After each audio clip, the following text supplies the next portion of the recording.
Hi, I'm Lauren from the Kershaw County Library, the youth librarian, and I'd like to welcome you to the program we're doing here today. It's called Changes in the Air. So what is it about? The leaves on the trees are turning.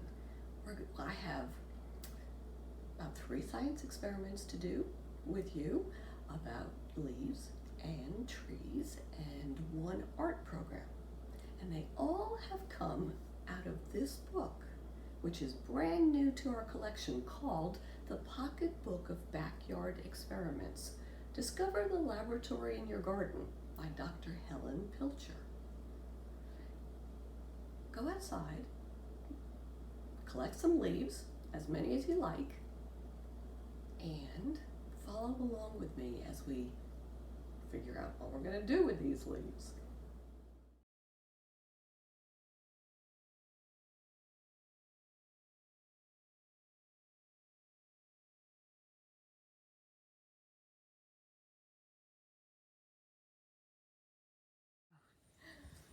So this is the first thing we're going to do.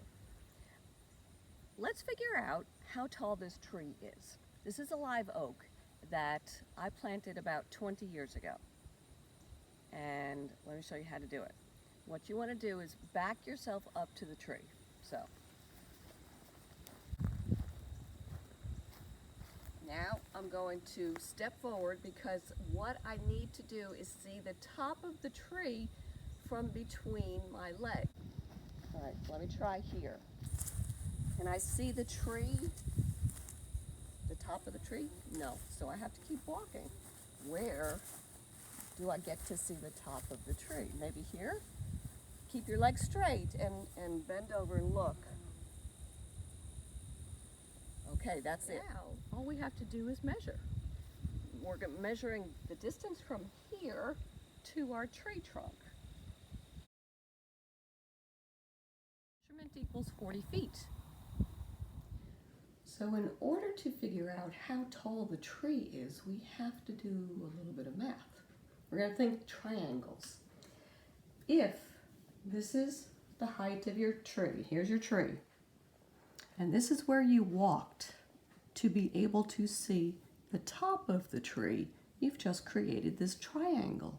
And geometry tells us that this line of the tree and then the line you walked creates an isosceles triangle, which is a triangle with 2 equal sides. Therefore, if this was a 40-foot distance, we can assume that our tree is also 40 feet tall. That's a live oak tree that is 20 years old. It grew 40 feet in about 20 years. That's 2 feet per year. That tells you something also about the tree. Live oak trees grow very quickly. And one other thing about triangles, this angle right here from your tree to the ground is 90 degrees worth of an angle. A triangle always has 180 degrees in it, and this is a 45-degree angle. So therefore, this is also a 45-degree angle, which tells you then that these 2 lines are equal in length. So, very simple little geometry. But it's kind of cool because it just told me how tall my tree is. You can do it too with any tree in your yard, or what about your house? Maybe if you see the top roof of your house, you can figure out how tall your house is. Go explore. And then one other thing in this book, I love these little things. It'll give you a did you know little section. Did you know the exact location of the world's tallest tree, which is a 380-foot tall redwood with the name of Hyperion? Did you know that that tree, the location of that tree is kept secret so that it won't have so many visitors, and so therefore the tree will stay safe? Did you know? I didn't. Okay, our second experiment. What we're going to do is take oak leaves and cut them up really small, little bits.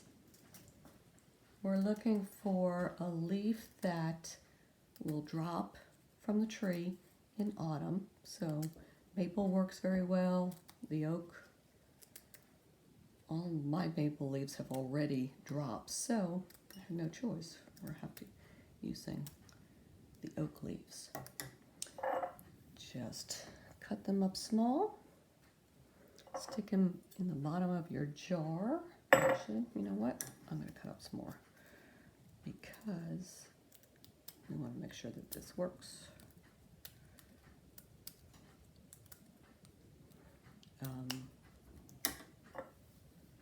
You need rubbing alcohol next, and you're going to take your rubbing alcohol. This is all I have. It's not very much, but it just has to cover the leaves. Okay, good, just enough. Okay, we're going to cover our jar of the rubbing alcohol in the leaves, and then you're going to place the jar into hot tap water. Uh-oh. I think I need my scissors. Oh dear. There. Now, it's going to sit for about an hour. Although, in this hour of experimentation, you want to keep coming back to this bottle and shaking it up every once in a while. Also, when the water starts to cool off, put some more hot tap water into it, into the bowl. Okay, next step. First, let's pull this out. What does it look like now to you? To me, the water's looking kind of green. So, the next step is we're going to get rid of the water. I'm going to put that out like so, and we're going to take a coffee filter and cut strips. The full length, if I can, let's look at this, the full length of the jar. And a little bit longer. So actually, I'm going to cut my strips this way. About a ½ inch to 1 inch wide. So, and then we're going to tape these to the jar. We're going to stick it inside and tape the strips to the jar so that the coffee filter actually doesn't fall inside the jar. And we wait. And I have a feeling this coffee filter is going to change colors. I'm hoping we'll be able to see it because this is a brown filter. Most coffee filters are white, but I don't have a white coffee filter. So let's see how this works. So this is what it looks like now. The strips went into the rubbing alcohol in the jar, and we taped the strips to the outside of the jar so that the strip doesn't actually sink all the way in. And now we're supposed to wait and see what happens.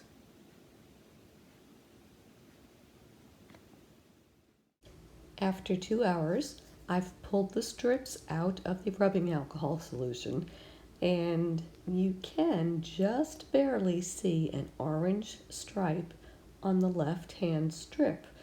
But I was right. The brown of the coffee filter was probably not the best coffee filter to use. It should have been white. We would have seen it more clearly. However, it is there. And what's happening now? The chlorophyll is the green substance that makes plants green, but plants also contain yellow and orange substances that we can't see because they're masked by the green of the chlorophyll. As the days get shorter in the fall, the trees stop producing chlorophyll, and any chlorophyll that's left in the leaves is broken down. At this point, the green color fades, and the yellow and the orange colors can finally be seen, which is why our leaves now look orange. Okay, I have one more science experiment for you. Have you ever looked at a leaf and noticed the structure of the leaf? You can see it especially on the back of this loquat leaf. See these veins? Or maybe we want to call them bones. They're kind of like our bone system in our skeleton, except these are the bones of a leaf. Well, let's help the leaf to disintegrate so that we can just see the bones.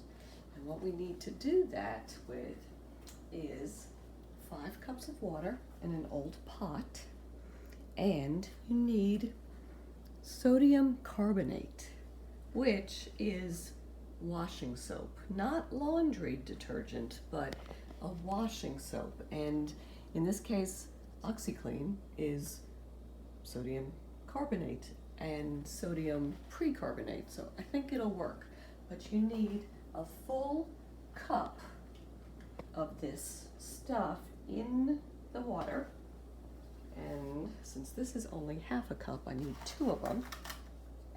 What we're gonna do is put the washing soap into the water and simmer it. Well, get the washing powder soap to dissolve. It takes just a little bit of time to do that. When that's done, we can take our leaves and we'll just drop them in there and let them simmer for about a half an hour, at which point we'll see how the leaf actually dissolves, and hopefully with a little bit of help, we'll see the bone structure in half an hour. So.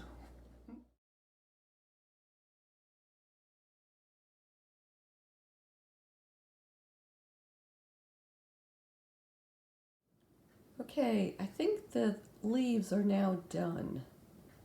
I am going to remove 2 of the leaves.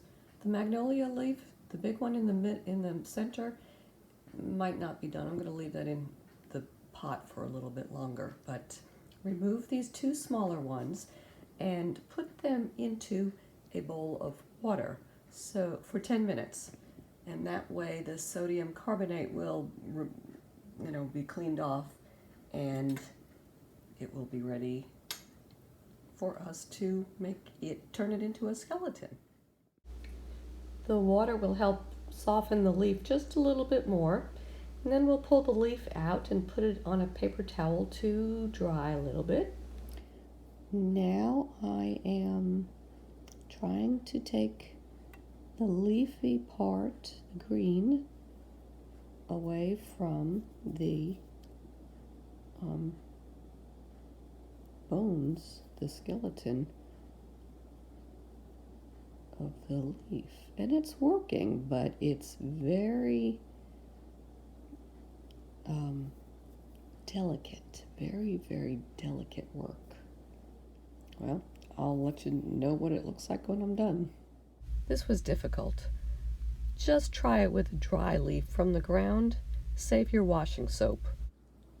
Okay, now it's time for our art program. For our art. It's not an experiment, it's just fun. What we're going to do is a leaf rubbing. So you take a leaf, take several leaves, and a piece of paper, and a book. Because the leaf is going the vein side up on the book, on top of the book. Take your piece of paper. You guys probably know how to do this already, but still, it's a lot of fun, and it's so pretty to see. If you need to put a rock on to keep your paper steady, grab some pebbles. But I'm not going to do that. I'm just holding my paper down, taking my crayon, and rubbing. with my crayon. You see the shape of the leaf and how it comes up through the rub? And it only takes about a minute to do.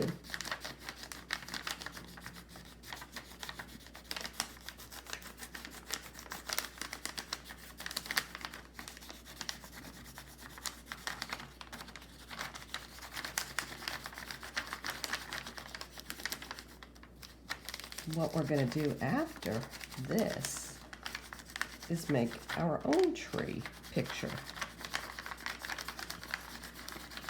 with the rubbings. So there's one, and I think I'm going to do this maple leaf too. Oh, turn it over. You want the veins to show up.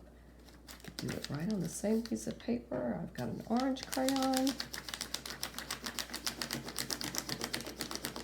I love the way it shows the shape of the leaf. What we have to figure out, you guys, then is what leaves are you working with?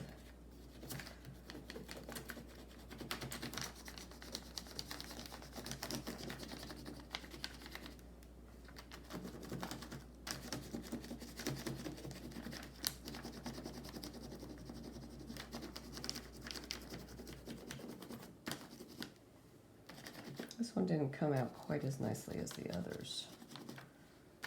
That's all right. You can still keep doing it. I don't see the shape of this one quite as well. This one I sure do. So let me show you all the ones I've already done. See what I've already done? You can do as many colors as you like of the same leaf. You can do many different kinds of leaves. I've got that one and this one. Now, also, oh, one more, look at that. But now, after you finish your leaves at the table, I want you to go outside and pick a tree and rub the trunk. Then, we're going to cut these leaves out and the trunk and create our own piece of artwork. And I'll show you what mine looks like in just a little bit.